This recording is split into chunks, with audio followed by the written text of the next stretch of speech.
And to join us, we have the Vice President of Racing Operations, Erich Zimny, to talk about this huge night of racing. Eric, how are you? Doing good. How are you, Dave? Doing excellent. You host so many great races throughout the year at Charlestown for Open Company, but this is a night that I think is very special because it really gives a chance for the horsemen that own and breed and train the West Virginia breds to really go for some huge purses.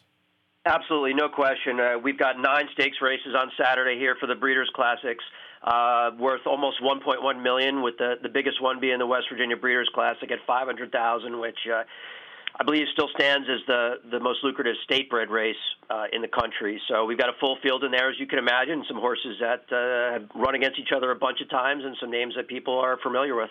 And something for everybody. I mean, you're going to have 2-year-olds in action. You're going to have sprinters. You can have the horses that can go a little bit longer.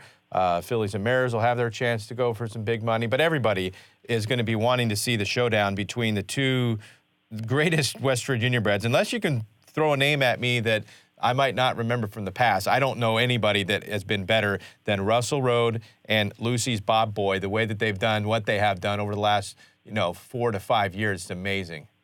No, they've been great. I'll bring up Soul of the Matter and Afternoon Delights. There you go. Okay. They were pretty salty, but no, Russell Road, if you look at him, he's won almost $2 million in his career. It seems like he's 9 years old, which is incredible. It seems like he's 29 years old with the number of times it seems like he's running this race. But he'll be trying to become the first horse to win it for a 4th time. He's going to have he's going to have his hands full with Lucy's Bob Boy, who's also won it. He himself may go over $1 million in earnings in this race, and Hidden Canyon, who lost to Pants on Fire by a half a length in his last start, looks like he's going to show speed and be in there as well. So not light on talent, and $500,000 up for grabs, as you can imagine, a full field. I keep saying, all right, well, this year, there's no way Russell Road can do it again. He's just getting too old. That's what I said last year, and he went off at a little bit of a price. He paid, I think, $11. And he just seems to show up on nights like this. Even if he's not in the top form, he knows, when the spotlight is on, and that will be the case on Saturday night. Yeah, and a lot of people, both here and probably elsewhere, really could take a lesson from how this horse was managed. Managed almost flawlessly. Talk about a 9-year-old, and they've pointed to they get him to peak here in October. It seems like every year, and put in a good effort his last start, and really looks like he's ready to fire again on Saturday night. So I would be surprised to see him not run his race. He seems like he shows up every time. Aside from that overflow field, which has also eligibles on the waiting list as well, is there one other race that you were looking forward to on that night? Yeah, there's a 2-year-old filly race, the 4th race, called the West Virginia Triple Crown Nutritional Breeders' Classic, and there's some pretty talented fillies in here.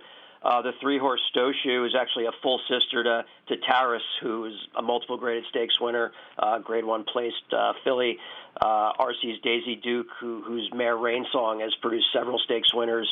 There's only 7 in there, but there's a high level of quality. I'm interested to see the 2-year-old fillies strut their stuff. All right, a lot of people excited about what's going to be taking place at Charlestown on Saturday night. Eric, thank you for your time. We look forward to seeing those races. Not a problem. Thank you, Dave. All right, $1.1 million on the line for the West Virginia breds on Saturday at Charlestown.